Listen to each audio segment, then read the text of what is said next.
मैं उदित राज रोहित वेमुला की बरसी पर आज आप सभी से खासकर के दलित भाइयों और बहनों से कुछ कहना चाहता हूँ।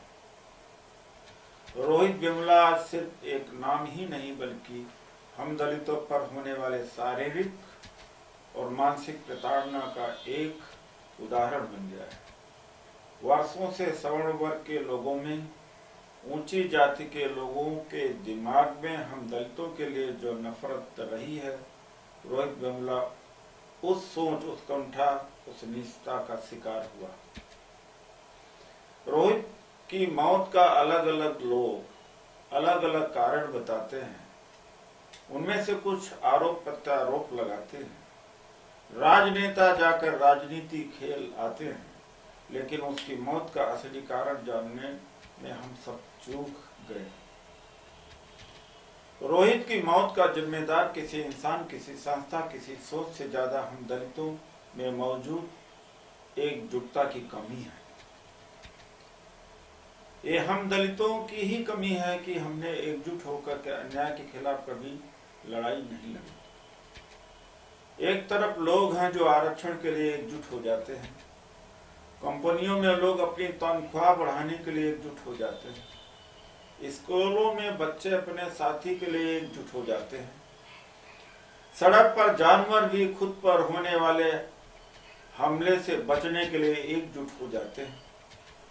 लेकिन ऐसी क्या कमी है हम दलितों में कि अत्याचार पर अत्याचार होता रहता है, लेकिन हम फिर भी अपने दो वक्त की रोटी की चिंता से ऊपर उठ नहीं पाते।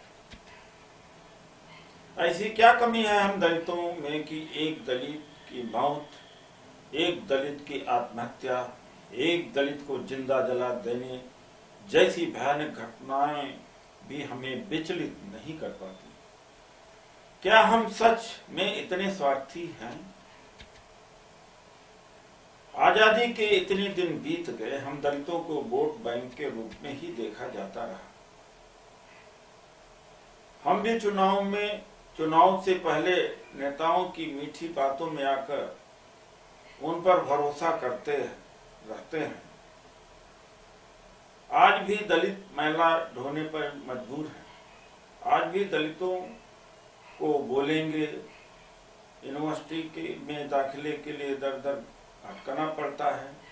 आज भी दलितों को हॉस्टल में, नौकरी में, किसी भी काम में मानसिक प्रताड़ना दी जाती है। आज भी दलित एक अच्छी जिंदगी के लिए तरसते हैं। क्या मिला हमें 70 सालों में?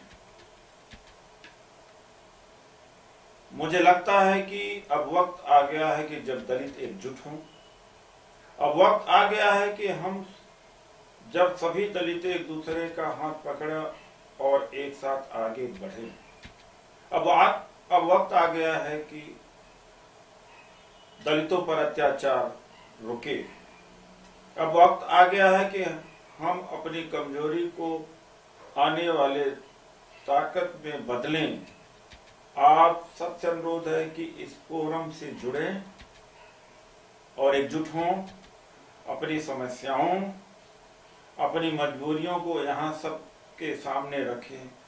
मैं आपसे वादा करता हूँ कि उन समस्याओं को सुना भी जाएगा, उसे ठीक से किया भी जाएगा, ताकि फिर कोई रोहित वेमुला न बन पाए।